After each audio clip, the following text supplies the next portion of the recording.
Es que somos muy pobres, de Juan Rulfo. Aquí todo va de mal en peor. La semana pasada se murió mi tía Jacinta, y el sábado, cuando ya la habíamos enterrado y comenzamos a bajársenos la tristeza, comenzó a llover como nunca. A mi papá eso le dio coraje, porque toda la cosecha de cebada estaba soleándose en el solar, y el aguacero llegó de repente, en grandes olas de agua, sin darnos tiempo ni siquiera a esconder aunque fuera un manojo. Lo único que pudimos hacer, todos los de mi casa, fue estarnos arrimados debajo del tejabán, viendo cómo el agua fría que caía del cielo quemaba aquella cebada amarilla, tan recién cortada. Y apenas ayer, cuando mi hermana Tacha acababa de cumplir 12 años, supimos que la vaca que mi papá le regaló para el día de su santo se la había llevado el río. El río comenzó a crecer hace 3 noches, a eso de la madrugada. Yo estaba muy dormido y sin embargo el estruendo que traía el río al arrastrarse me hizo despertar enseguida y pegar el brinco de la cama con mi cobija en la mano, como si hubiera creído que se estaba derrumbando el techo de mi casa. Pero después me volví a dormir, porque reconocí el sonido del río y porque ese sonido se fue haciendo igual hasta traerme otra vez el sueño. Cuando me levanté, la mañana estaba llena de nublazones y parecía que había seguido lloviendo sin parar. Se notaba en que el ruido del río era más fuerte y se oía más cerca.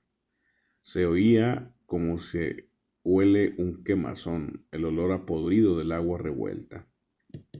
A la hora en que me fui a asomar, el río ya había perdido sus orillas. Iba subiendo poco a poco por la calle real y estaba metiéndose a toda prisa en las casas de esa mujer que le dicen la tambora. El chapaleo del agua se oía al entrar por el corral y al salir en grandes chorros por la puerta. La tambora iba y venía caminando por lo que era ya un pedazo de río, echando a la calle sus gallinas para que se fueran a esconder a algún lugar donde no les llegara la corriente. Y por el otro lado, por donde está el recodo, el río se debía de haber llevado, quién sabe desde cuándo, el tamarindo que estaba en el solar de mi tía Jacinta, porque ahora ya no se ve ningún tamarindo.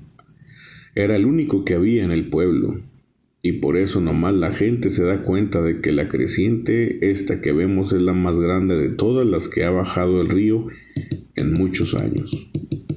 Mi hermana y yo volvimos a ir por la tarde a mirar aquel amontonadero de agua que cada vez se hace más espesa y oscura y que pasa ya muy por encima de donde debe estar el puente. Allí nos estuvimos horas y horas, sin cansarnos, viendo la cosa aquella. Después nos subimos por la barranca porque queríamos oír bien lo que decía la gente. Pues abajo, junto al río, hay un gran ruidazal y solo se ven las bocas de muchos que se abren y se cierran. Y como que quieren decir algo, pero no se oye nada. Por eso nos subimos para la barranca donde también hay gente mirando el río y contando los prejuicios que ha hecho.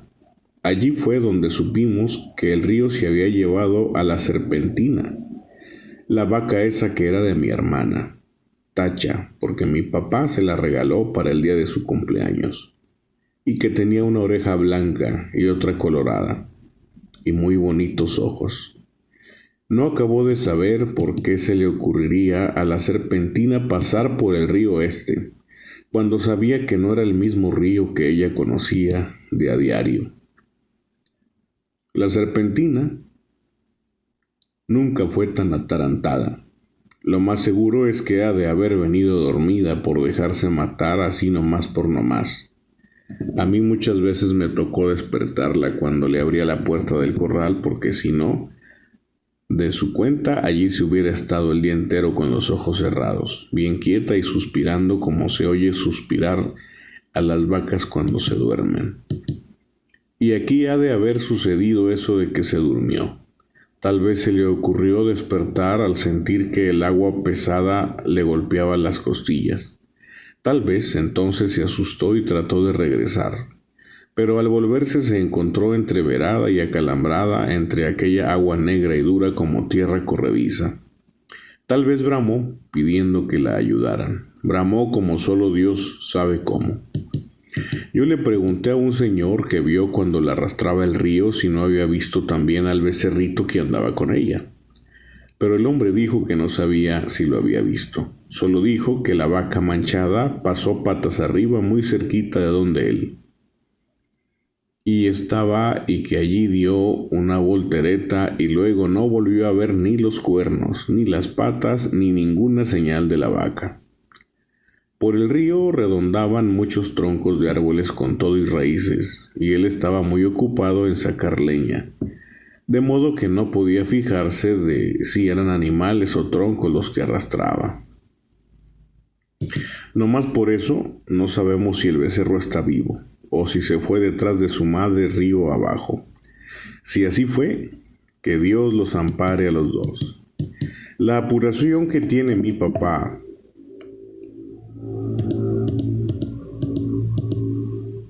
en mi casa es lo que puede suceder el día de mañana, ahora que mi hermana Tacha se quedó sin vaca, porque mi papá, con muchos trabajos, había conseguido a la serpentina, desde que era una vaquilla, para quedársela a mi hermana, con el fin de que ella tuviera un capitalito y no se fuera a ir de piruja como lo hicieron mis otras dos hermanas, las más grandes.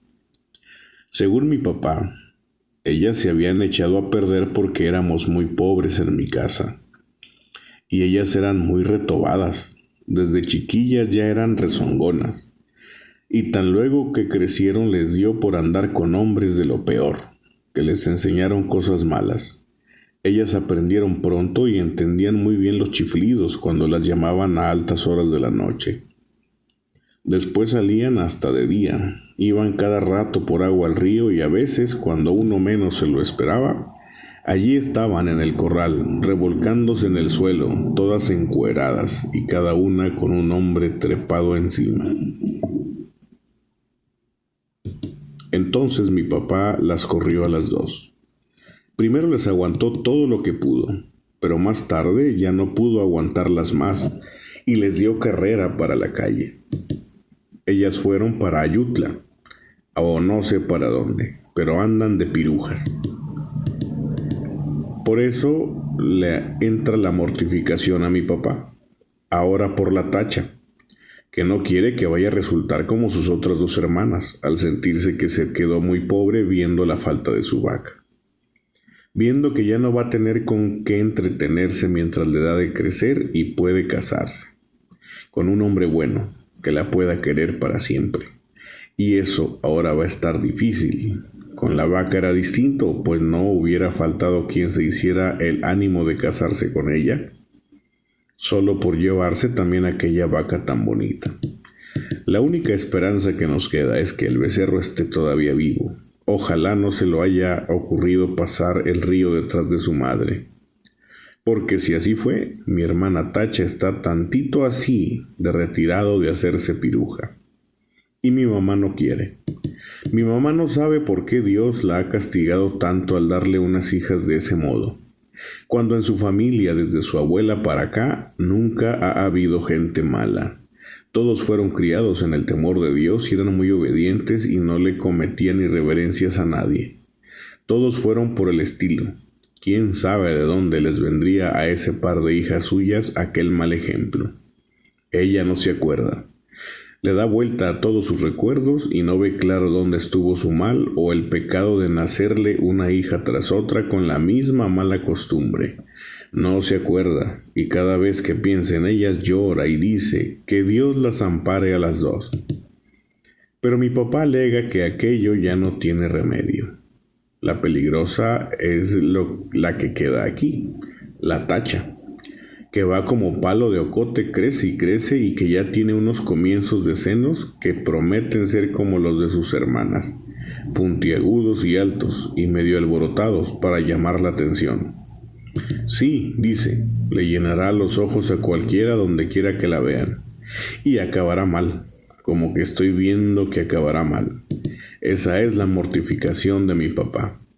Y Tacha llora al sentir que su vaca no volverá porque se la ha matado el río. Está aquí, a mi lado, con su vestido de color rosa, mirando el río desde la barranca y sin dejar de llorar. Por su cara corren chorretes de agua sucia como si el río se hubiera metido dentro de ella. Yo la abrazo tratando de consolarla, pero ella no entiende. Llora con más ganas. De su boca sale un ruido semejante al que se arrastra por las orillas del río que la hace temblar y sacudirse todita.